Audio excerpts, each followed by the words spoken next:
Hi, my name is Dr. Erica of Inspired Dental Wellness, and today we're going to talk about children's orthodontics.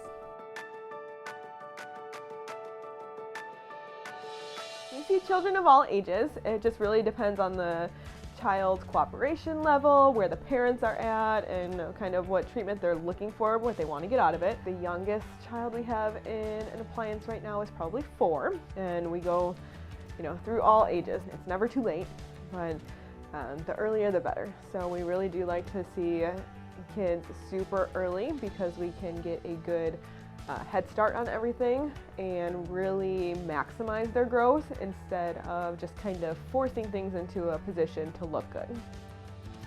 One of the reasons we like to start so early with orthodontics in children is because we really like to guide the way they're growing instead of trying to undo the way they were growing later on in life. So we have, different things that we're looking for and different things that we want to help improve and kind of maximize our growth time with. So, kids are obviously growing really quickly, so we can work with that. So it makes their treatment time a lot shorter, so we're not in expanders forever, we're not in braces forever, and a lot of times we can get these kids expanded and then use very non-invasive appliances to then align their teeth as they start to come in, so you're not constantly having appliances in your mouth or braces on your teeth.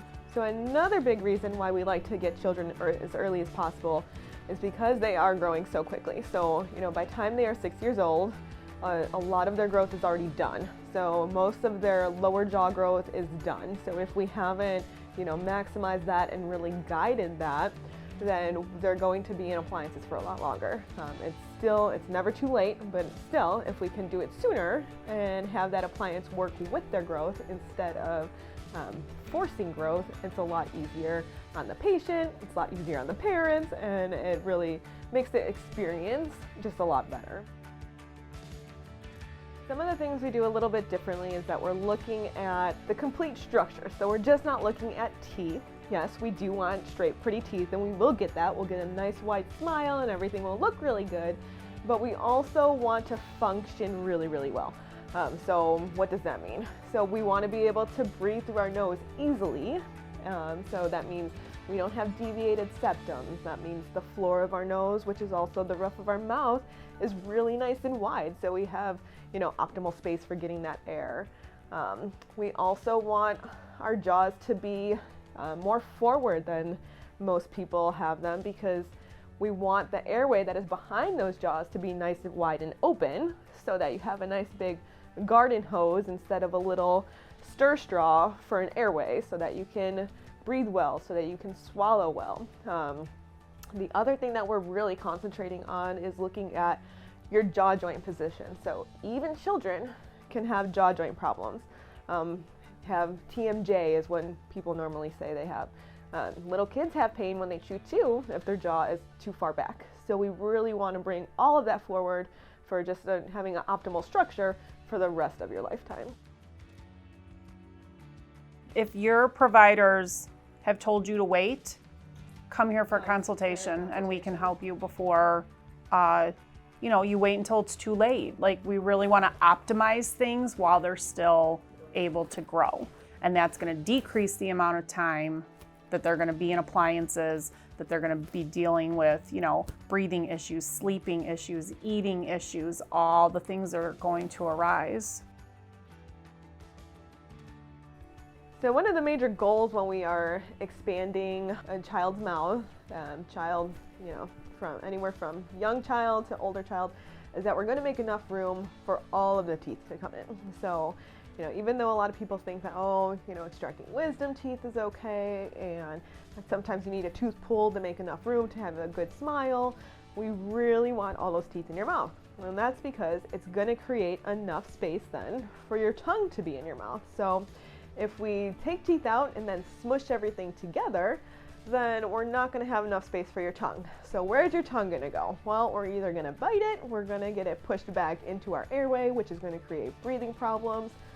You might not see it in your child, but then later on in life, if we have sleep breathing problems, sleep apnea, insomnia, all of those things might happen. So we really want to make sure that we're creating enough space. We have a nice big wide smile where you see all of those back teeth when you're smiling. And that is something that we are able to do with expanding. Why a wide arch is important, because it gives room for the septum to grow straight. And when you have a narrow arch and a higher palate, that encroaches on the sinus space, so then your septum has to deviate to have the room to grow.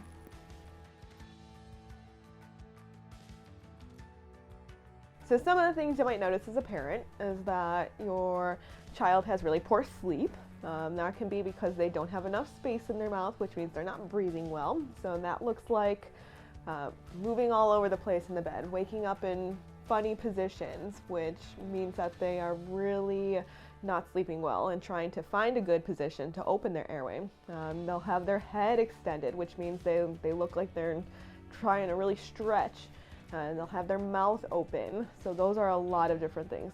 Or they're snoring. Snoring is not cute or funny. We really need to treat that. That is a big indicator that there is a problem that we need to fix. Some of the other things that you might notice, they might have problems with eating, different textures, different foods. So we need to create some space in there. So there might be crowding of the teeth, even the baby teeth. If there are no spaces in between all of the baby teeth, then that means there's not enough room in the mouth. We are not going to have enough room in the mouth for the adult teeth. We want big, wide open spaces in baby teeth. So those are some of the things that you want to watch out for. And if you're noticing that you're having those issues, we could always do a consultation. So there's no need to wait until you're 7 or have all of your adult teeth. We can treat you super early and really fix all of those things that you're seeing so that they don't continue to get worse or create new problems in the future.